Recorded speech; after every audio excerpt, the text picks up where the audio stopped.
Hey everyone, and welcome. Today, we're diving into the incredible story of Malala Yousafzai, but we're going to go way beyond the headlines to really understand how one person's fight for her own education completely transformed into a global force for change. And really, this quote from Malala herself kind of sets the stage for everything. Her story, as we're about to see, wasn't just about her. It became this powerful symbol for a universal struggle that millions of girls face all around the world. So this is the big question we're tackling today, right? How on earth did a very personal, very local fight for the right to just go to school grow into this complex global machine for advocacy and policy change? All right, so let's start at the beginning. In Pakistan's Swat Valley, this is where Malala was born. And her father, who was an educator, named her after Malala of Maiwand, an Afghan folk hero, a woman who rallied fighters against colonial armies. So right from birth, her name wasn't just a name. It was a statement. It was a conscious link to this legacy of female-led resistance. Now look at how quickly things went downhill here. Starting around 2007, the Taliban Pakistan, or TTP, starts this campaign of so-called Talibanization. By 2008, it gets way worse. They start bombing schools, 400 of them. And then, by 2009, they drop the hammer. A formal ban on all education for girls, period. But even in all this chaos, her father's school was this little pocket of resistance. And it's in that environment that an 11-year-old Malala starts her activism, already standing on a public stage, asking this incredibly defiant question. So, you can see this incredible courage early on, and that leads directly to what happens next. The BBC Urdu service was looking for a student to secretly document what life was like under the TTP. And Malala stepped up, taking on this super dangerous role, writing under a fake name, Gul Makai. Her diary entries, they weren't some dry political analysis. They were a form of what some have called subversive literacy. She was writing about the daily psychological grind, the fear that seeped into even the smallest choices, like whether it was safe to wear a colorful dress. And then there's this. This just shows you the brutal, unfiltered reality she was broadcasting to the world. She wasn't sugarcoating it. She described the horrific things that were becoming normal in her hometown. She was bearing witness. And this is what makes it so heartbreaking, right? This wasn't some abstract news report for her. This was her life. It was watching her own classroom literally empty out as her friends just stopped showing up, one by one, as the Taliban's rule took hold. Well, as you can imagine, her rising profile put a huge target on her back. And that led to the single event that changed everything, transforming her from a local advocate into a global symbol pretty much overnight. The moment itself was just chilling. After her identity as the blogger was revealed, the TTP made her a target.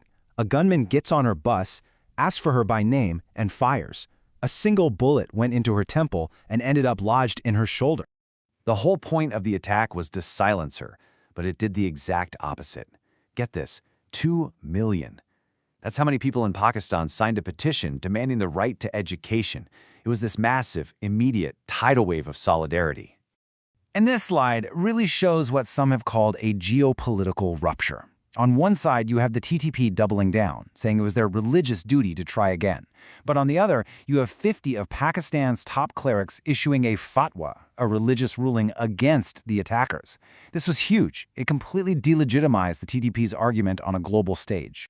Her survival was, it was nothing short of a medical miracle, but it was also this incredibly long and arduous journey, from emergency brain surgery to having a titanium plate put in her skull, all the way to complex nerve grafts years later. Her physical recovery took nearly a decade. Okay, so after this unbelievably harrowing ordeal, she doesn't just recover, she builds something. Her survival becomes the foundation for a global platform unlike any other. At just 17 years old, she wins the Nobel Peace Prize, but she immediately uses that moment to pivot. In her speech, she made it clear this award wasn't just for her. It was, in her words, for the 66 million girls who were deprived of education. She was already building a movement, and she got to work fast, turning that movement into a real institution. She co-founds the Malala Fund, she gets the EU's top human rights prize, and becomes the youngest ever UN messenger of peace. You can see her transitioning from a symbol of survival into a real global diplomat for education. Okay, so this next part is so important to understand. Malala isn't just an icon who gives powerful speeches. She is the architect of a complex global organization designed to create real systemic change. And the Malala Fund's strategy is super targeted. So in Pakistan, for example, it's not just about building schools. It's about tackling the hidden costs, like transportation, that keep girls at home. In Brazil, it's focused on the systemic racism affecting Black and Indigenous girls. It's about dismantling the specific barriers in each unique community.